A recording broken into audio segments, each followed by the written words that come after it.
គណៈបក្សសេរីប្រជាធិបតេយ្យ LDP របស់លោកស្រីសានីអេតាកាយឈីឈ្នះឆ្នោតភ្លូតទឹកភ្លូកដីចិនដេកភ័យអាមេរិកសាទរយោងតាមប្រភពសារព័ត៌មាន HNK និង Japan Today បានចុះផ្សាយកាលពីថ្ងៃអាទិត្យទី8ខែកុម្ភៈឆ្នាំ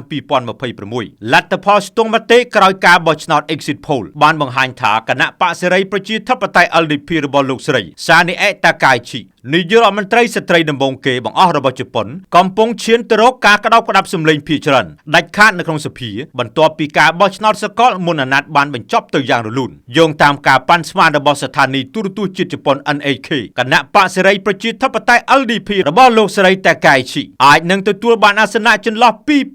274ដល់328អាសនៈក្នុងចំណោមអាសនៈសរុប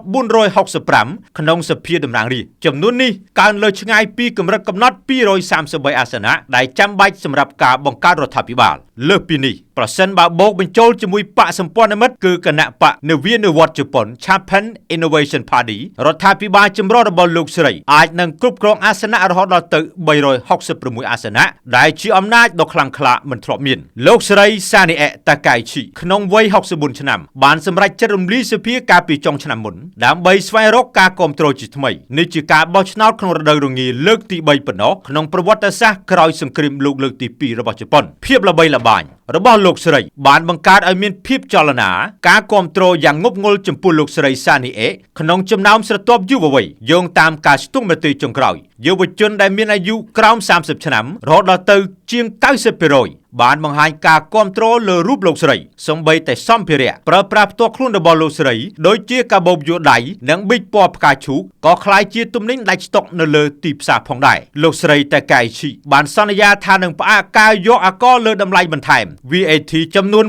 8% លើមុខទំនិញគ្រឿងឧបភោគបរិភោគដើម្បីជួយសម្រាលបន្ទុកគ្រួសារជប៉ុនពីអតិផរណាទោះបីជាយ៉ាងណាក៏ដោយផែនការនេះបានធ្វើឲ្យអ្នកវិនិយោគអន្តរជាតិមានការព្រួយបារម្ភយ៉ាងខ្លាំងជប៉ុនគឺជាប្រទេសដែលមានបំណុលសាធារណៈខ្ពស់បំផុតក្នុងចំណោមប្រទេសអភិវឌ្ឍន៍អ្នកវិភាគសេដ្ឋកិច្ចបានលើកឡើងថាប្រសិនបើការកាត់បន្ថយពន្ធនេះត្រូវចំណាយថវិកាប្រមាណ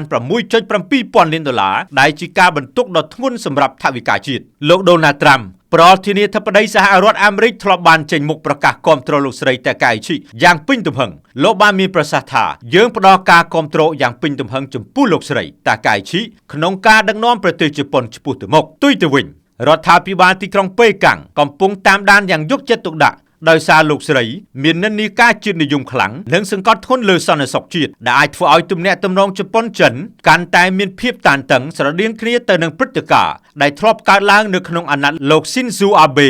កាលពីមុនទោះបីជាយុវជនគាំទ្រខ្លាំងប៉ុន្តែពលរដ្ឋវ័យចំណាស់ខ្លះមានការបារម្ភលោកស្រីម្ចាស់ឆ្នោតម្នាក់បានមានប្រសាសន៍ថាការកាត់បន្ថយពន្ធអាចជួយយើងឥឡូវនេះប៉ុន្តែខ្ញុំបារម្ភថានឹងក្លាយជាបន្ទុកបំណុលសម្រាប់កូនចៅយើងនៅថ្ងៃអនាគតទោះជាយ៉ាងណាលោកស្រីតាកាយឈីបានមានប្រសាសន៍បន្តក្នុងយុទ្ធនាការចុងក្រោយថាយើងត្រូវតែមានភាពហ្មត់ចត់និងប្រឹងប្រែងធ្វើការដើម្បីការពារអនាគតសេដ្ឋកិច្ចនិងអធិបតេយ្យភាពរបស់ជប៉ុន